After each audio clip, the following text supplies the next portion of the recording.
महंगे उपहार लेकर दवा लिखने वाले डॉक्टर्स के खिलाफ जी बिजनेस लगातार आवाज उठाता रहा है और सरकार ने भी इस मुद्दे को गंभीरता से लिया है।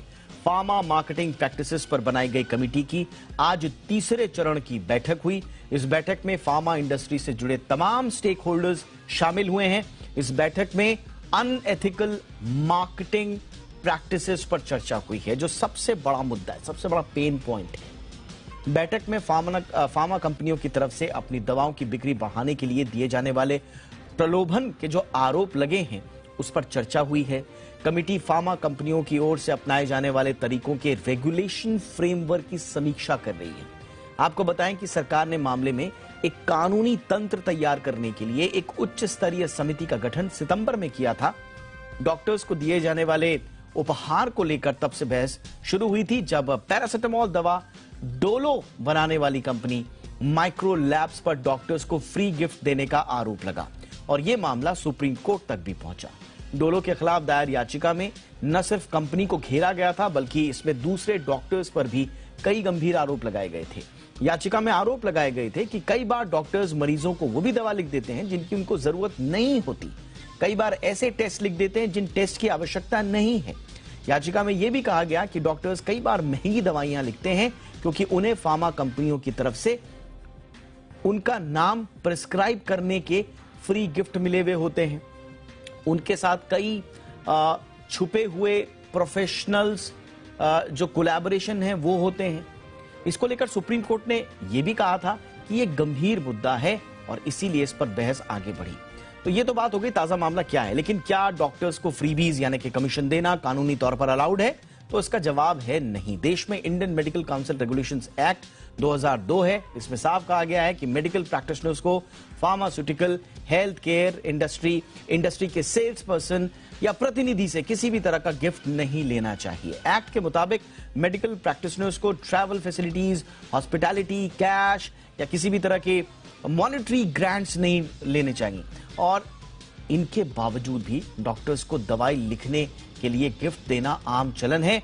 अब ये कमेटी फ्रेश रेगुलेशंस बनाने पर काम कर रही है, लेकिन ये किस तरह के रेगुलेशंस होंगे, क्या इस मीटिंग में निकलकर सामने आया है, थोड़ा डिटेल लेते हैं। मीटिंग पर डिटेल लेने के लिए इस वक्त हमारे साथ हमारे सहयोगी अमरीश पांडे जुड़ चुके हैं और साथ ही साथ हमारे साथ खास मेहमान रनबैक्सी के पूर्व प्रेसिडेंट राजीव गुलाटी सर भी जुड़ चुके हैं। गुलाटी सर, बहुत बहुत स्वागत है आपका। अमरीश, पहले तो आप मीटिंग का अपडेट बताएं, क्या क्या चर्चा हुई?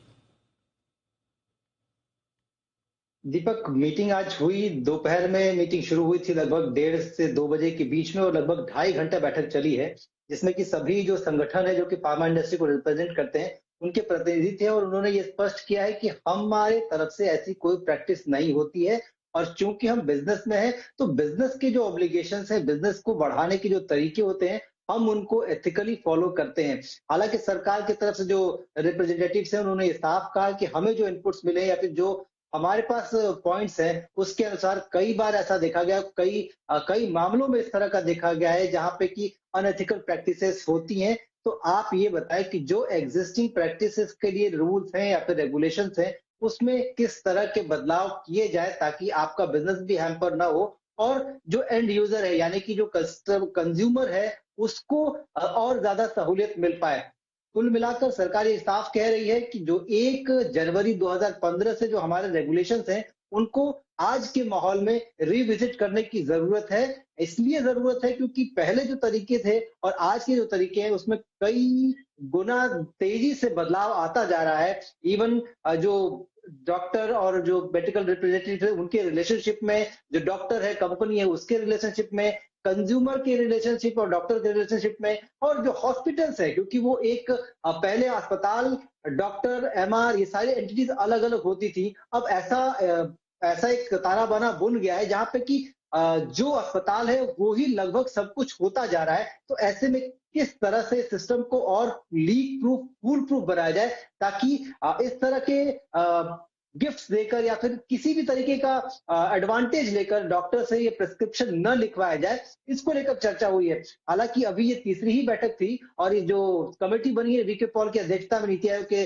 जो मेंबर हैं उनको लगभग 3 महीने यानी कि 90 दिनों का समय दिया गया था रिपोर्ट फाइल करने के लिए। तो अभी तो 40 दिन हो गए, 50 दिन इनके पास और है और आने वाले दौर में कुछ और बैठकें होंगी। इसके अलावा दवा कंपनी को इंडिविजुअली भी बुलाया जाएगा, उनसे भी उनका पक्ष जाना जाएगा। उसके बाद ये कंपनी जो कमेटी है वो अपनी रिपोर्ट सौंपेगी। फिर इसके बाद स्वास्थ्य मंत्रालय जो है अपना फैसला लेगा इस पे कि किस तरह से रेगुलेशन में चेंजेस करने हैं जो 1 जनवरी 2015 से चालू है। लेकिन फिलहाल आज की बैठक में कई सारे ऐसे मुद्दे थे जिन पर की चर्चा हुई है और ये कहा जा सकता है कि बैठक पॉजिटिव नतीजे की तरफ जाती हुई दिख रही है, यानी कि एंड यूजर को नतीजे पे तो बिल्कुल मिलेगा। ये कंज्यूमर के लिहाज से पॉजिटिव नतीजे पे तो तब जाएगी जब पहले कंपनियां माने कि हम जो है इस तरह की फ्रीबीज आप देते हैं।